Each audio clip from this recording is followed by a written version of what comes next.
What is good, Tesla family? It's Ray J back with another video, and in this one, I'm going to be talking about the one and only Tesla stock and why I'm very bullish for next week for this company. I'm also going to talk about the overall stock market, what's actually going on, and what you should be anticipating given the news that's coming out. I'm also going to talk about a major update for the gigafactory in China. That's super important because we have some major updates involving Tesla. And I'm going to end the video by talking about what the man, the myth, the legend himself, Elon Musk, just liked. That makes me very bullish for the future of this company. Now, before I get into any more details, before I talk about what's going on with Tesla's share price and what my price prediction is for Monday, I do have to mention a couple of very important things. First, the first thing is, as you guys know, I'm not a financial planner, so please do not take this as financial advice. And also, if you guys can, please smash the like button if you want to see more videos like this. It not only benefits me, but benefits the entire Tesla community as a whole. And the last thing is, if you guys can, please check out the Moomoo link down below and in the description. If you do sign up for Moomoo and deposit $100, you're not only going to qualify for up to 5 free stocks, each worth up to $3,500, but you're also going to get a free NEO share. So if you want a free NEO share, check out the offer down below. With that out of the way, let's get on with the video. So looking at Tesla, we're up 3.88% for the day again. This company, this stock has just defied the odds. It just soared past every single one of its resistance levels that were coming up. It just broke past everything. Nothing could really stop it. And we're doing very well right now. In fact, the entire market is doing very well. So I want to talk about that first before I get into more details. Looking at the fear and greed index, we are way less on the fearful side and approaching the greedy side. We're doing much better now. The market looks like it really wants to run. Now, I do want to talk about two important things for you guys to remember. The Ukraine situation is not out of the water yet, but it does appear that it's not affecting the market like it was before, and things are kind of clearing up when it comes to the fear. And on top of that, when the Fed raised interest rates, they did what we had anticipated. So a lot of these market makers, these big, companies, institutions, they start buying into these companies, going long, and they are not as fearful as before. Now, there is news coming out about let me close this, the variant of the virus. I'm sure you guys heard about that. And I don't necessarily see this as something that's very concerning. And one of the reasons I think that is because I think the media is kind of exaggerating. And I say that because we did see a lot of news about this, about Europe and China. But the thing is, we went through this for years. I mean, this has already been going on for years. I don't think this is going to cause a major correction. I think the whole market is tired of all the bears having this much control. I also believe the bears have been exhausted in a way. I'm talking figuratively. So their algos, the algos that they have that are trading, they're switching their positions to going more bullish now. They're starting to buy more because from the accumulation distributions you could use from Wyckoff, they've been accumulating more and more at these lower levels. And I do see a lot of stocks out there, especially small to mid caps, really starting to run. I mean, if you look at the SPY, how has the SPY been doing? It's been doing really well. It looks very bullish. It's been running and running. And I don't see it at its bottom, or like, I don't see it like dropping from here. I don't see a big rejection yet. I do anticipate we're going to get a small pullback maybe sometime next week before we end up running even harder to the upside. So it's still looking very bullish to me. I do anticipate a small pullback sometime next week, but it's going to be just minor before we run right back up. I'm still very bullish. Now, looking at other things, the IWM is looking a lot better. We're seeing lots and lots of growth all over the place. And Tesla, it's doing very well right now.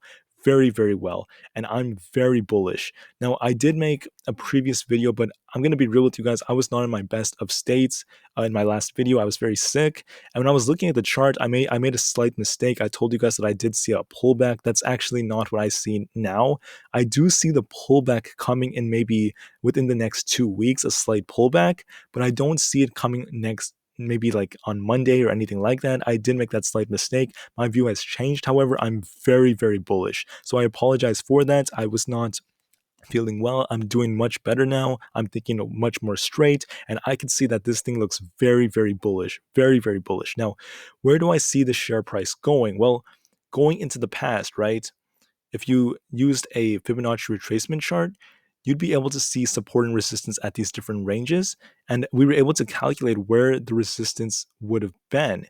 And what happened was previous resistance is not holding us back. We broke past everything as if they weren't even there.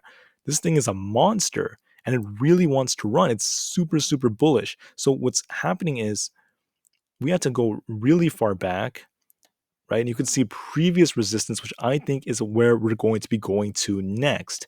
So the next major level of resistance, or at least somewhat significant level, is around the $925 range. And I believe, I would say early next week, I see us breaking past it and maybe trading around the 920s very, very soon.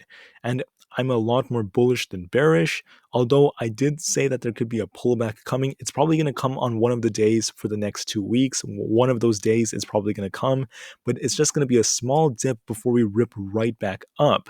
Now, going into next week, we have some major updates. Remember, guys, we have the Giga Berlin that's going to be announcing their deliveries very soon. In a few weeks, they're going to be announcing the grand opening, the opening party of the Texas Gigafactory. It's going to be massive. I'm super, super excited for that. We have very bullish catalysts coming out, and I think we're going to soar past 925 very soon. I'm not sure about Monday. We could break it on Monday, but anyways, I'm still a lot more bullish than bearish. That's the main thing to be taking away from this, because I'm going to not just say this based off the chart, right? We need to look at some conclusive evidence to come to that claim. If we look at the 2 hour candles, I like to do that every now and then. You could see we got that 1348 EMA flip right here. They have that crossover, and that's a very bullish indicator. The MACD flips with the 9-day moving average. We have lots of very green histograms. RSI is up to 71.93. Now, here's the thing. A lot of times when people see RSI this high, they think that a stock is overbought. But for Tesla, it's different. It's a special stock because when RSI is this high, typically it doesn't just stop, it just keeps going and going and going. When we ran up to like 1200, back when we were in the 800s and we started running up, it was here for weeks. For weeks we were at this oversold, or I'm sorry, overbought phase, and it did not matter whatsoever. So in my eyes, I see that as a very bullish indicator. The DMI is showing the same thing. It's looking very, very good right now. We're seeing this good spread between the positive and negative lines. Super bullish. Like it actually broke my own expectations. I didn't even expect it to run this fast. It did very well, very, very well. So I do want to talk about some very good pieces of news that are coming out as well. One of the things is this. Tesla has a factory in China, right? The Shanghai facility. And what's happening is they did have a 2-day pause due to what was going on with the virus. And ultimately, they just reopened, which is very, very good news. They have reopened. I think that's very exciting news. And on top of that, we're getting some very good reports that came out. Somewhere in this article, I think it talked about the fact that they are expected to be delivering more than 600,000 vehicles in China. They're on pace to keep up with that rate. They're doing very, very well.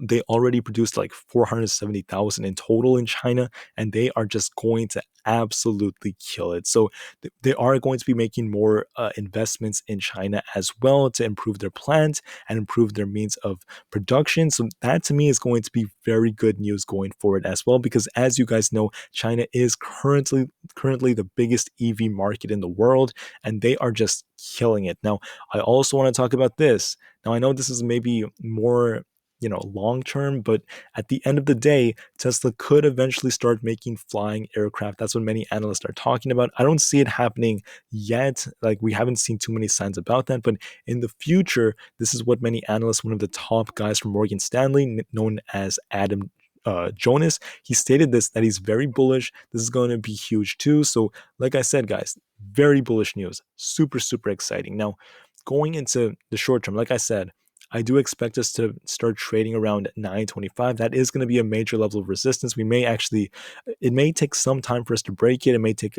a few hours, but I I mean, I think it's very possible for us to break past that even on Monday. I mean, it's looking very strong, and we're going to keep running and running and running, perhaps to 962 relatively soon as well, because we have big announcements coming out involving Germany and also Texas. So be on the lookout for that. The last thing I want to talk about is what Elon Musk stated, and this is very bullish news too. So I'm sorry, Elon Musk didn't state this. He liked this tweet, but that's still very awesome. So this person known as Eva Fox stated that Tesla cars comprised of almost 70% of the US EV fleet in Q4 of 2021. And they got this data from Experian, which is, I think, the sponsor of Tasmanian. And that's very, very, very awesome. So the large majority of EV sales in the USA, they're coming from Tesla. They're a monster. That's the thing. Like they're killing it in the USA. They're killing it in China. Now they have a gigafactory in Berlin, and they're going to be killing it there. I mean, this company is just absolutely insane. You guys can see that this is the amount of sales that they got. I don't know if this is actually including Alaska, but for the US, we're seeing a lot of these registrations coming out for these Teslas. They're everywhere. And as time progresses, the love for this brand, this company is going to get better. When new models come out, it's going to be amazing. That's 69.95% of the share, which is almost 70%. Once again, very bullish news. Now, anyways, that's what I have for this video. I'm very excited going into next week, and I do apologize for my previous video. I did call a pullback a little bit too early. That was a mistake I made. I was feeling not too well. I'm doing a lot better though, and I'm keeping my same conviction that I'm very bullish going into next week. Anyways, I thank you for listening. Have a great rest of the day and get ready for the moon, guys, because we will be visiting there very soon. I thank you. Enjoy the weekend and peace out.